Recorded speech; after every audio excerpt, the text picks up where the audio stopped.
Welcome to the Economic Empowerment Podcast, where we break down the pathways to financial growth, investment opportunities, and building generational wealth. I'm your host, Ramel Lee, and I'm thrilled to take you on this journey beyond business into a world of possibilities that many don't have the access to see. Each episode, we deep dive into topics like alternative investments, real estate, hotel ownership, and much more, bringing you expert insights, inspirational stories, and actionable advice to help you take control of your financial future. Whether you're an experienced investor or just starting to explore new opportunities, this podcast is here to empower you with knowledge and tools to make informed decisions. But before we get started, I want to remind you, this podcast is for informational purposes only. The content discussed here is not financial advice. Every investment decision carries risk, and it's crucial to do your own research and consult with your personal financial advisor before taking action. Now, let's dive in and explore the exciting world of economic empowerment.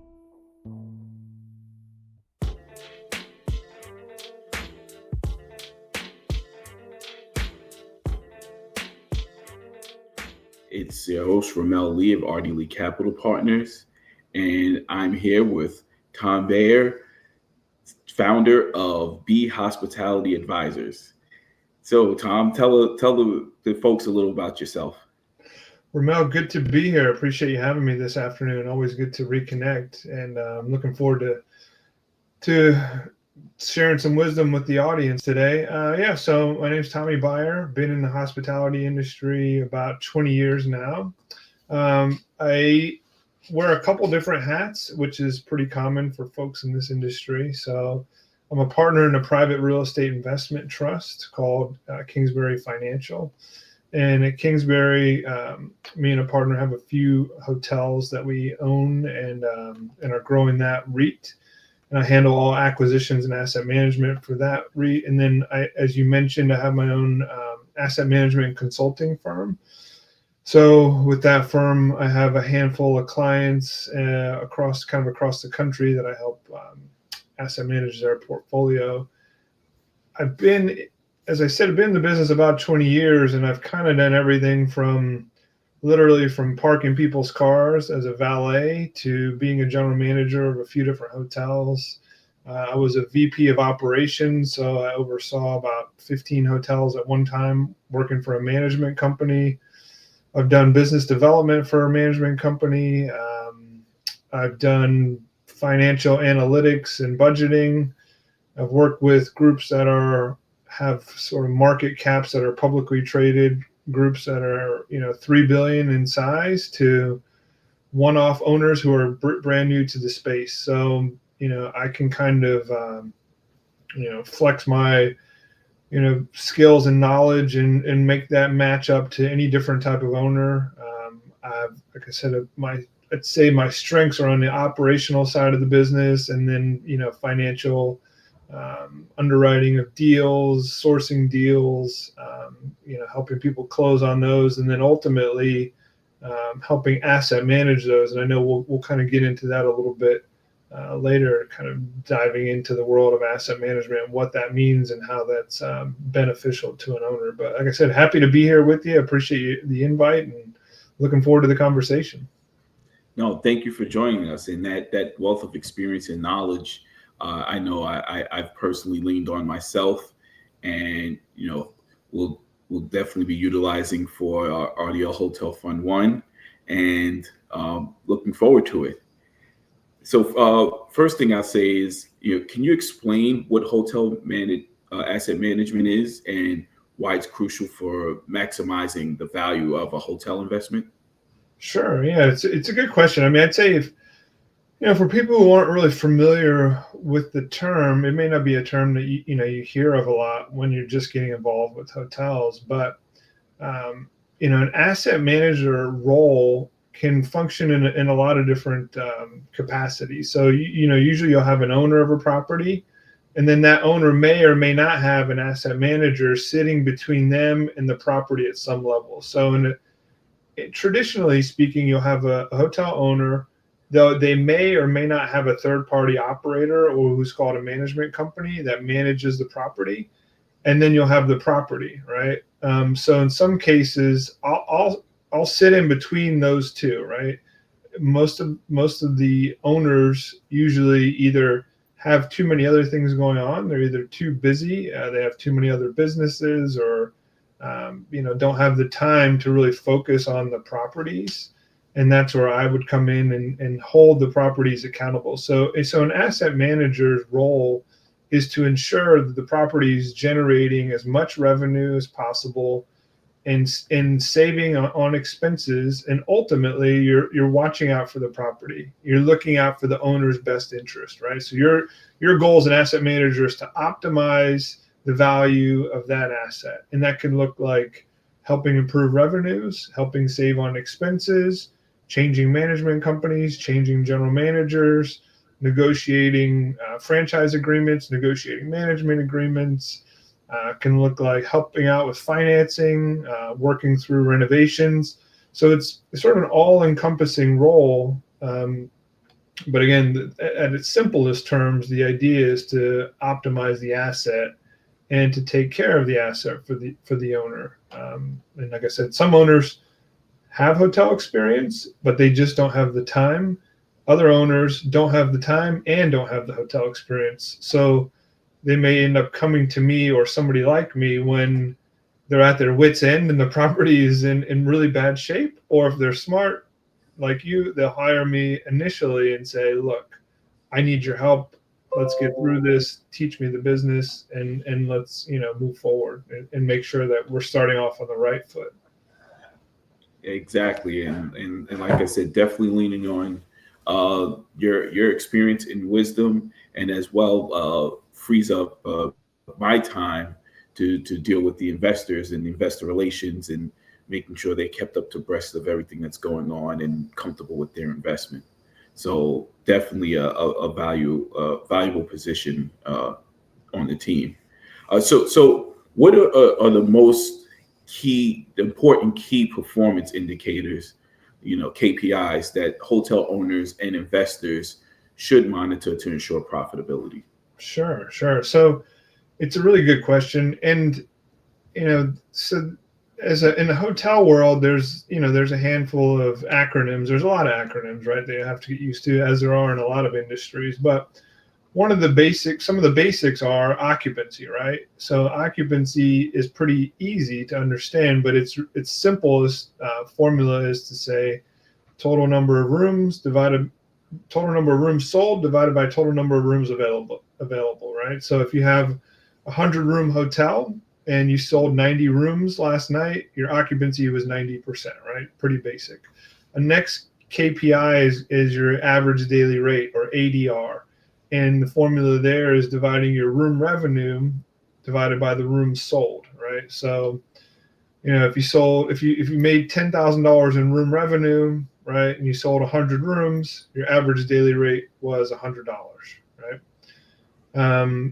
The next one is your RevPAR. It's revenue per available room. And at one point, the industry was really focused on occupancy. You may have heard the term heads in beds. They're like, oh, we need to really fill this place. I need to sell every room. And the reason people say that is because hotel rooms are a perishable product. And you might say, well, it's not a banana. It can't go rotten. And that's true. However, the rooms you have today, you need to sell today. You can't sell today's rooms tomorrow, right? Tomorrow is a whole new day. You can sell, let's say you have a 100-room hotel. You sell 100 rooms today, 100 rooms tomorrow. That's it. If you don't sell them, they perish, right? It's gone, right? That's the perishable inventory. So everybody said, oh, heads in beds. And then somebody said, well, wait a minute. We need to really figure out how much are we charging for these rooms. So let's focus on ADR, right? We need to make sure we're getting the most amount of revenue for every room. Or we just need to drive ADR, right? And so the focus there was, I have a really good ADR. So the point I make to people is to say, like, okay, let's say you have that same 100-room hotel and you sold one room last night for $1,000. You made what? $1,000, right? But instead, and you had $1,000 ADR, which is exciting, right? That's cool. But you only made $1,000. Instead, let's say you sold every room for $100. You made $10,000, right? Would you rather have $100 ADR or $1,000 ADR? And that's where RevPAR kind of figures into it, right? Because RevPAR is taking into consideration, the formula is your room revenue divided by your available rooms, right? So RevPAR is saying, if I sold these rooms for zero, I'm still factoring that in to my revenue per available room, right? And so it's really a calculation of, how well did you do? How efficient were you in maximizing your occupancy and your ADR? So RevPAR is a really important indicator of how well is a hotel performing from a top line standpoint. So, so those are sort of the three basic top line KPIs. Some of the other ones you'll look at from a profitability standpoint will be a GOP. Some people call it house profit. It stands for gross operating profit. The formula there is pretty basic. It's just your total revenue, and then you subtract out all your operating expenses. So you get your gross profit, right? And gross profit's a good measure of how well is a property being operated by whoever's operating it. Maybe it's a management company, maybe it's just a general manager, whoever. But the higher your gross operating profit, the better chances you have of driving a higher net operating income, which we'll talk about in a second. So, you want to have a really high gross operating profit margin. So that's a number you're going to want to pay attention to. And that number is going to vary. It's going to vary by the type of property, the area the property's in. Is it flagged or independent? Is it luxury? Where is it at in the chain scale? There's all kinds of things that can determine what's a good GOP margin and what's not. And then the last one probably to mention, is I can go all day on KPIs, but I'd say to keep it short, the last one will be your NOI, which is your net operating income. So net operating income is your gross operating profit that we just talked about. And then you're subtracting out more of your fixed expenses. So think about things like property taxes, insurance, maybe some leases, any owner's expenses.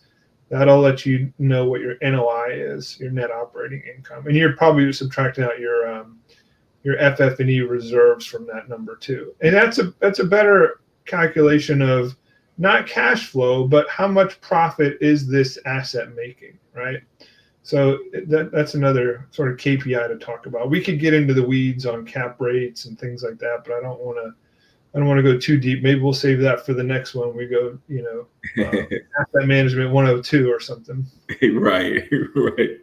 So we have occupancy, average daily rate, revenue per available room, gross operating profit, and net operating income.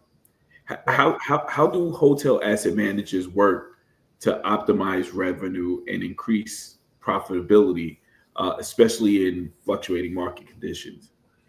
Yeah, so it's going to depend on, so I'm going to give you a picture into kind of what I do, right? So at a hotel, usually you'll have revenue calls, right? So revenue call, in that call, you'll have a general manager, you might have a director of sales, you may have somebody from a management company, and then you're going to have somebody leading that revenue call. And they're going to be looking at your rates in inventory for the next, 90 days, 120 days, 6 months, whatever. And then at some point they're going to go day by day and say, all right, look, do we feel good about this rate that we're offering for this weekend or whatever?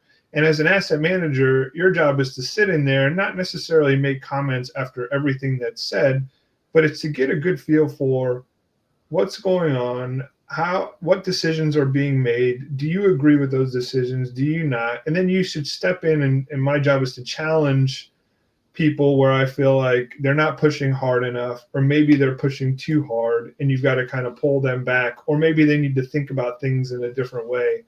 So, I'd say one of the ways to help optimize revenue is to sit in on those revenue calls, to hold the team accountable, to offer them insight and thoughts that they may not have come up with on their own. Then the other thing too is usually asset managers are touching multiple hotels. Maybe they've got a portfolio of 8 hotels, 20 hotels, whatever they have. And they should be gleaning things off of these other properties and then sharing that with other ones. So I touch, probably about 14, 15 hotels on some form or fashion. So I can learn things from this hotel and this company, and then I can share that with this hotel and this company to make this property successful. Now, I should mention, none of these are competing properties, right? That would be a conflict of interest. But if I learn from a hotel that I have in Philadelphia, something that may help my hotel in Phoenix, well, I'm going to share it with the one in Phoenix, right? As a best practice to help improve revenue. It may be a revenue stream that they've not thought of. It may be a sales tactic that they've never used before, right? So that's how I can help them on the top line. As it pertains to minimizing expenses and maximizing profit, some of that is what I just talked about, sharing best practices. Some of it is sitting down and going on a property visit with the hotel and sitting down with the team and brainstorming ways that we can save money. Some of it is as simple as saying, this hotel is using too much contract labor right now. So they're using third party labor and they need to bring more of that labor in house, right? And it's challenging them to do that and helping them out with that. It's looking at some other more detailed KPIs and saying, hey, you're spending too much money on cost of breakfast. You're spending too much money here, there, or whatever. Let me give you a real world example of some revenue that I helped one of my properties generate last year. I met with this hotel.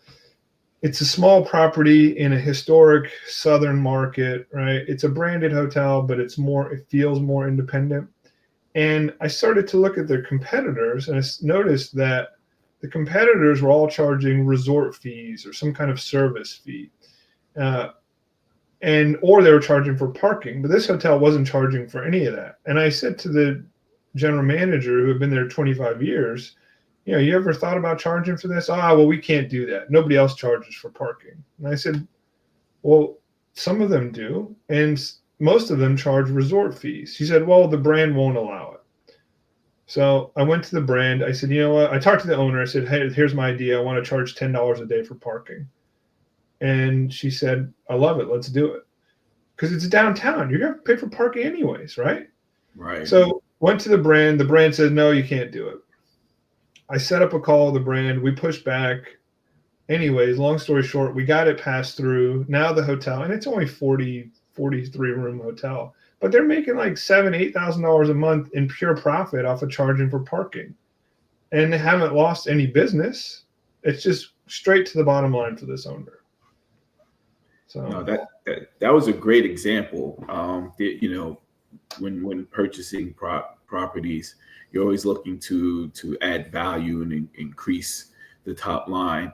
You mentioned about reducing costs to help with the bottom line, right? So what are the biggest cost drivers in hotel operations, and how can an asset manager control that without compromising the guest experience? yeah, so labor is number one, right? In a hotel, your biggest cost is going to be labor, right? You have to think about it. Think about any hotel you've stayed at. You go to the front desk, there's people working there. Somebody cleaned that room, hopefully, before you got in there. You have a general manager, you have a director of sales in some cases. You have somebody fixing the rooms, right? All these people are walking around. So labor is going to be your biggest driver. And with labor, you're sort of bound to some extent by the municipality, the area you're in, right? I mean, meaning if you have a hotel in Atlanta, you can I can't pay somebody $10 an hour when the hotel next door is paying $16 an hour. I have to be competitive in my wages. And if I'm not competitive, chances are I'm going to have, not the best people working for me, which is going to impact the guest experience. So with labor, what you want to make sure is they're just being efficient, right? So meaning my housekeepers are cleaning my rooms in a timely fashion. And there's ways we can track that. And some hotels don't do that. They don't pay attention to it.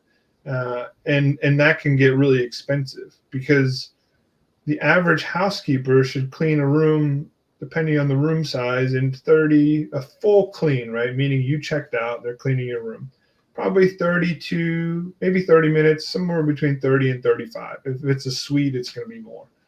But if you're not paying attention to that housekeeper could be sitting there on Facebook or whatever social media platform and scrolling, and then they clean your room and maybe they clean that room in an hour, but nobody's paying attention, right? but that's costing you money as an owner. So as an asset manager, I make sure we're paying attention to the minutes per occupied room. It's another KPI. Um, Other big, factors are, you'll have, if it's a branded hotel, meaning it's a franchised property, you're going to have franchise fees. Those kind of are what they are to an extent. The only ones you can really kind of impact are going to be your loyalty, meaning if you stay let's say you stay at a Hilton hotel and you get Hilton Honors points, right, as a guest, well, that costs the hotel money. As an owner, you have to pay for those, right? So you can manage that to an extent, but honestly, the more you're paying out in loyalty, usually the better off your hotel is doing, meaning you have more loyal guests, and those loyal guests are usually paying higher rates. So it kind of comes back to you in the long run. Some of the other expenses, you'll have utilities. There's ways we can navigate utilities to help save money. And then you have all your other various operating expenses. You have credit card commissions and things like that. The other big one is travel agent commissions, and people aren't really aware of this. So if you go to Expedia, let's say I'm going to Expedia because I watched a cool commercial and I want to get my Expedia rewards points or whatever, and then I book my hotel, the hotel has to pay a commission on that. And it's somewhere between 15 to 20%, usually around 18%, that the hotel pays back to Expedia, right?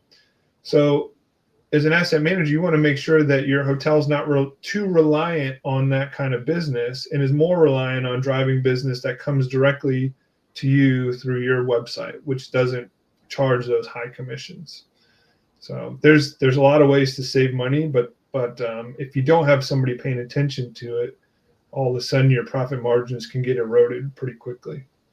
But in addition to monitoring the metrics and the revenue production and cost savings, innovation plays a big part in the growth of the hotel business. How do you stay ahead of market trends, and what strategies you use to position a hotel competitively within its market? Yeah, I mean, I think there's obviously a tech component to all of it, right? And with the technology, I think you have to be a little bit careful about overextending yourself. And what I find is there are some hotels that have signed up, and some management companies that sign up for 10 different new tech platforms, and they come back to me and say, well, yeah, we're using all these technology and it's really saving us here and there and so on and so forth.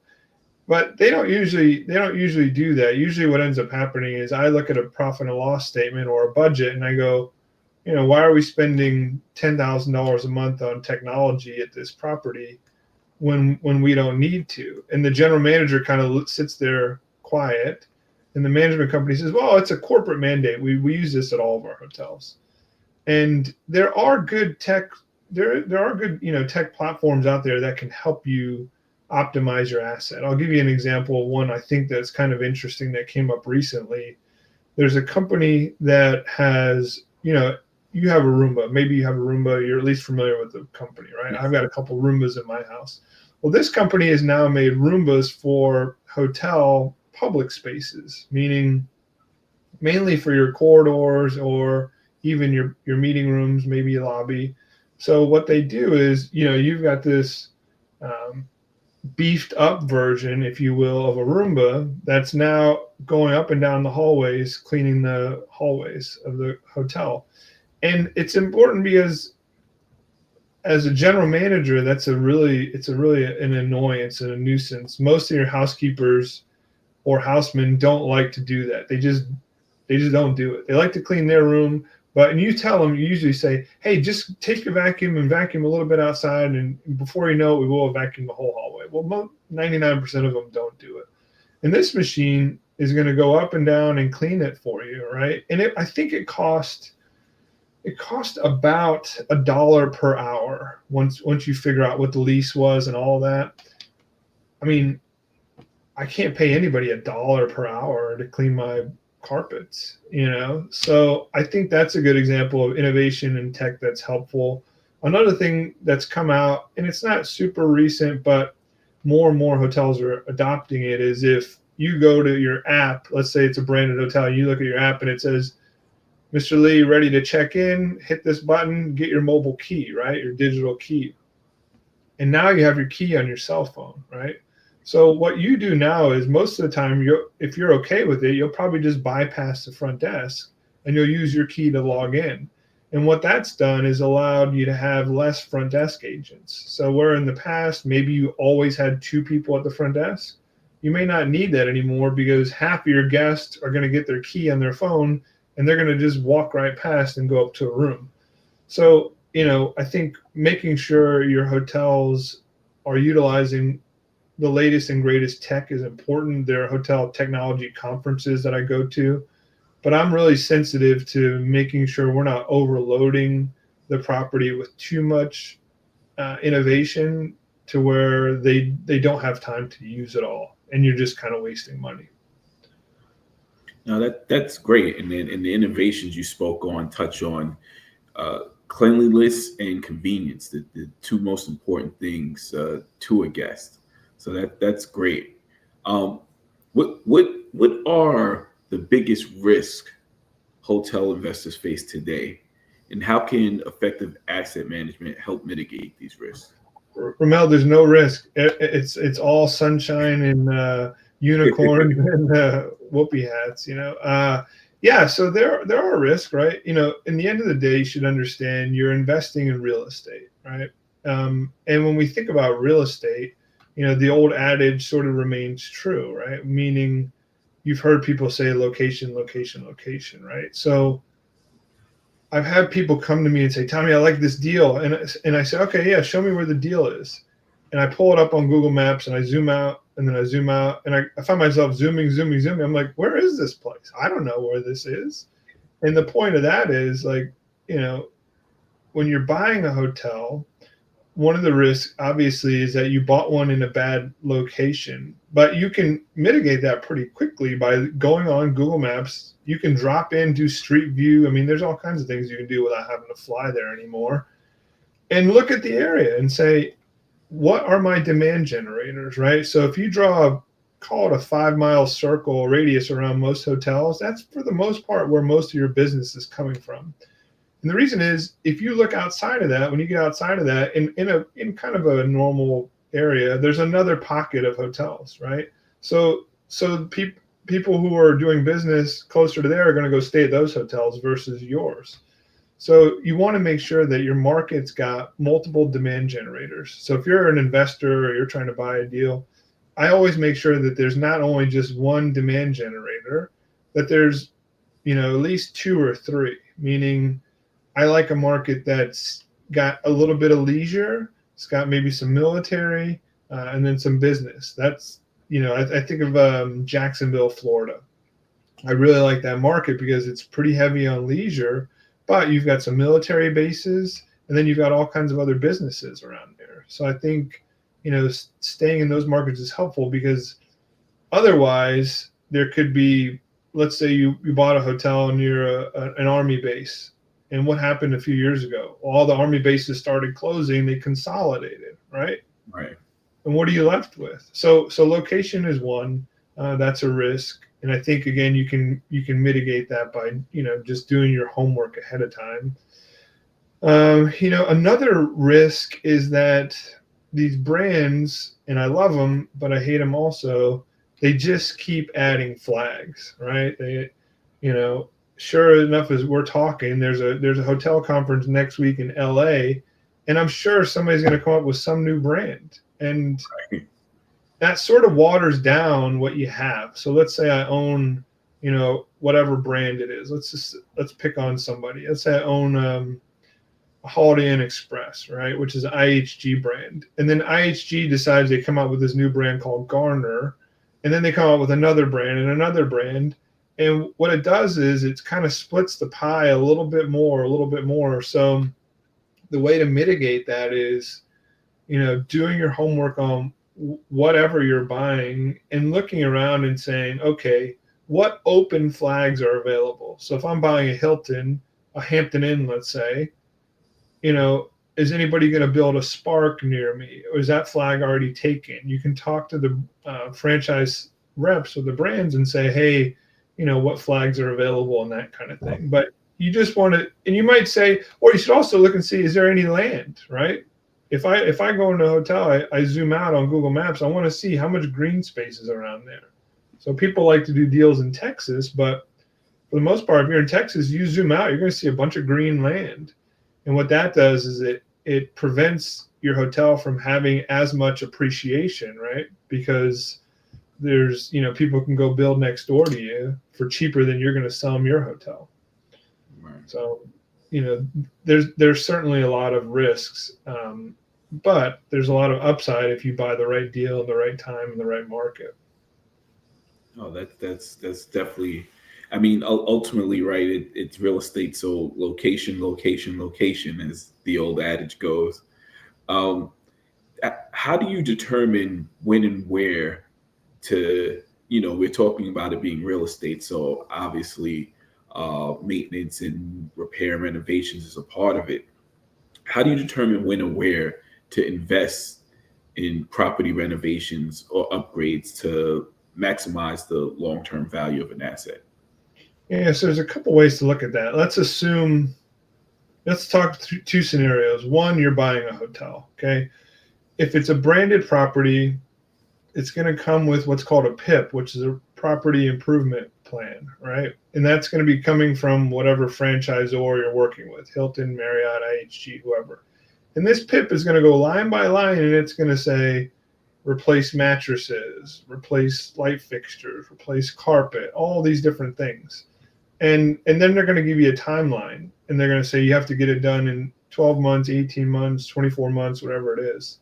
So you don't really have much of a choice when it comes to a branded hotel if you're acquiring it. If you're acquiring an independent hotel, nobody's going to tell you that you have to make changes or upgrade it.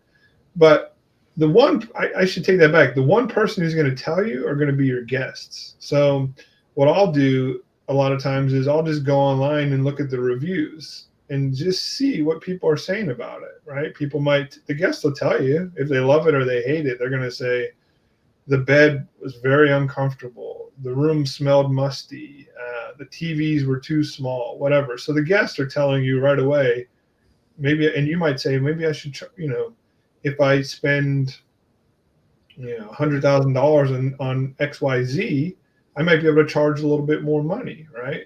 So you might say, man, I'm just having trouble keeping up with the competitor's average daily rate.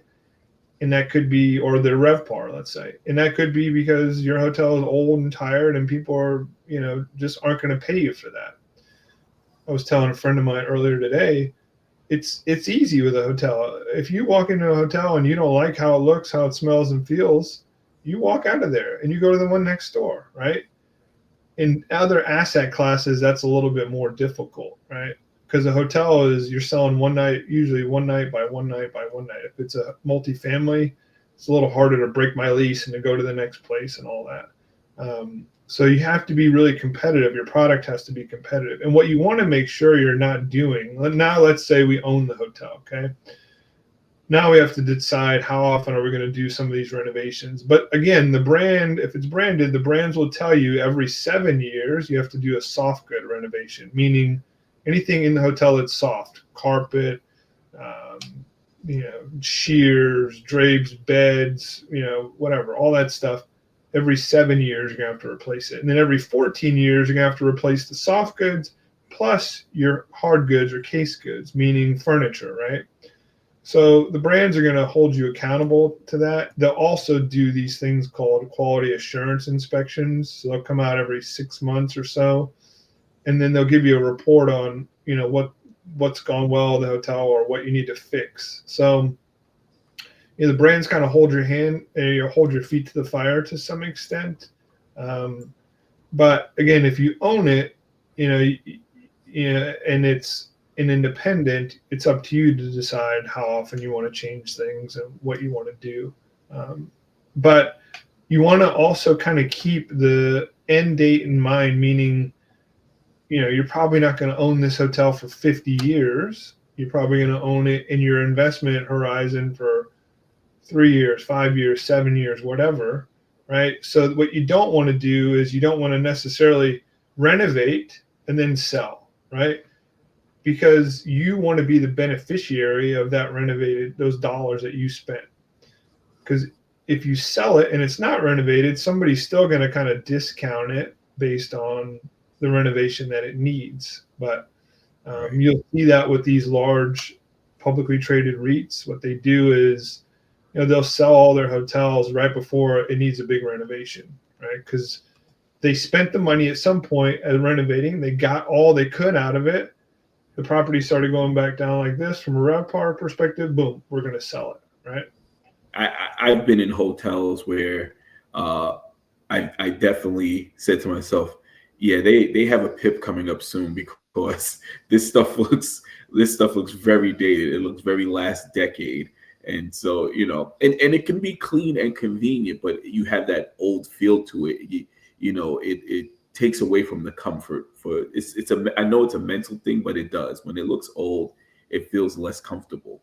So You're yeah. spot on with that. What you'll find on, these guest service reviews that people leave is, even to your point, even if it's clean, because it's old, they're going to usually mark you down for cleanliness. And it might not be. It might just be that, the furniture's 10 years old, but they think it's dated. Or the carpet may be clean, but it just, you just couldn't get some of these stains out of there that were put in there, 3 years ago, but you just had it shampooed, right? We had a very robust, lively discussion. We talked about metrics. We've talked about innovation. We've talked about renovation. What advice would you give to a new hotel investor looking to enter the hospitality space? What common mistakes should they try to avoid when managing their assets? When it comes to acquiring the assets, we'll talk about acquiring and then we'll talk about managing. But when it comes to acquiring the assets, I often see people kind of err towards finding smaller deals, doing smaller deals initially, and meaning, the deals under 3 or 4 or 5 million, whatever the number is. And I think that can work, but the reason I see that fail more often than not is, when you're buying a smaller property or a deal that's just cheaper, uh, usually that means it's either older or it's not in a good location, or the building needs a lot of money, or some combination of those three.